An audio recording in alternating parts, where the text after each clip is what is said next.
Hi, I'm Italia Oliver, and if it's your first time to the channel, welcome. Be sure to hit that subscribe button down below and hit the bell notification to be notified of the latest videos. I get a lot of questions from our community about channeling. So I want to give you kind of like a 101 about the nature of channeling, what it is, why people question it, what you need to know about it, and ways to connect. I've broken it up into 2 videos. This is part 1. I was asked by someone in our community how to channel benevolent beings, and the answer is going to be different for everyone. Why? Because there's not one exact way. And it's kind of tough to hear that, but it's true. There's not one exact way. I mean, you know about meditation, but you're a unique individual who has brought your beliefs, personality, and life experiences to it. It's like when you read something. You might connect to something you read differently to someone else because you're bringing all of your PK, your prior knowledge and experiences with you. So, how you interpret something is going to be different than someone else. And in this video, I want to explore what channeling is and why people question this channeling phenomenon. Nikola Tesla said, "My brain is only a receiver. In the universe, there's a core from which we obtain knowledge, strength, and inspiration." So first, what is channeling? Well, it's a natural state. People do it all the time. Teachers, musicians, athletes. The best way I can describe it, it's basically whenever you're in the zone.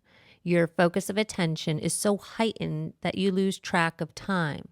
Ideas and thoughts just seem to come from out of nowhere.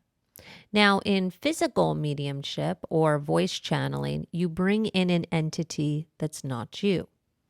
Now, of course, there are many arguments against channeling, and all I can say is to those who may argue against it, until you have the experience of it for yourself, then can you truly understand it.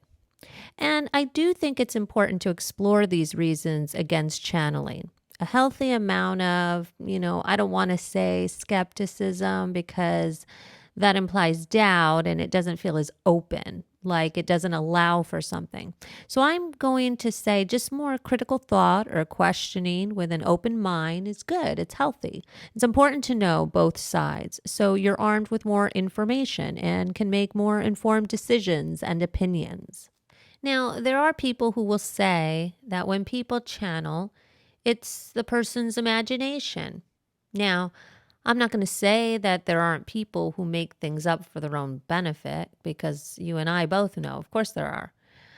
But there are just as many people, I'd venture to say most, who are telling the truth, that it's not their imagination.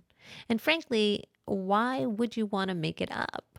Particularly because you can be ridiculed or thought of as crazy, perhaps even lose your job, your credibility, your reputation.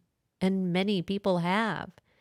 In our material world, there's more to lose than to gain. And honestly, when you have the experience of channeling, you'll truly say to yourself and others, you just can't make it up.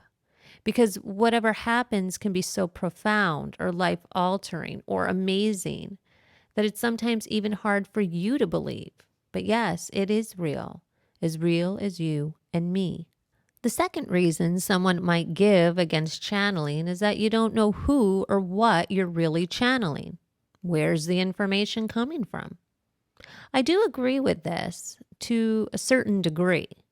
People can channel many things. Sources can really come from anywhere.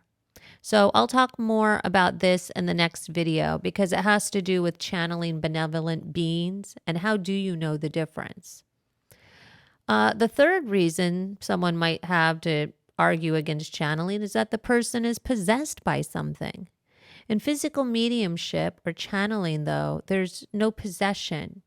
You always have full control of your consciousness, whether you want to participate in this or not. You can come out of the state at any time. You see, in possession, there's no choice. An entity is controlling you, period. Now, when I channel, my consciousness moves over to the side or to the back, and I allow the entity I trust, keyword trust, that I've built a relationship with to come through using my vocal cords.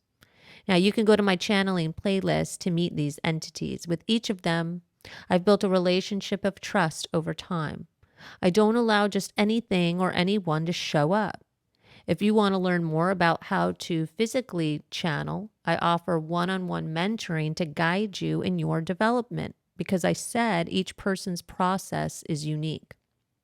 Now, the last reason you'll get maybe, and there's probably many more, but these were the first few that I could think of. So the last reason you'll get is that there's no scientific proof. But what about this? Maybe, just maybe, we're applying the wrong method to try to understand something that's far more intelligent and doesn't conform to our expectations or ways. Why does it even have to be the scientific method? You see, because with spirit or these intelligences, there are no rules. Perhaps we need to employ different methods of observation.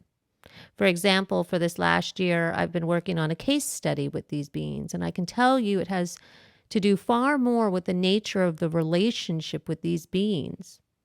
One of the beings I channel, Jack, a star being from Orion, says, and I quote, "We go beyond logic into the realm of spiritual and universal law that governs logic.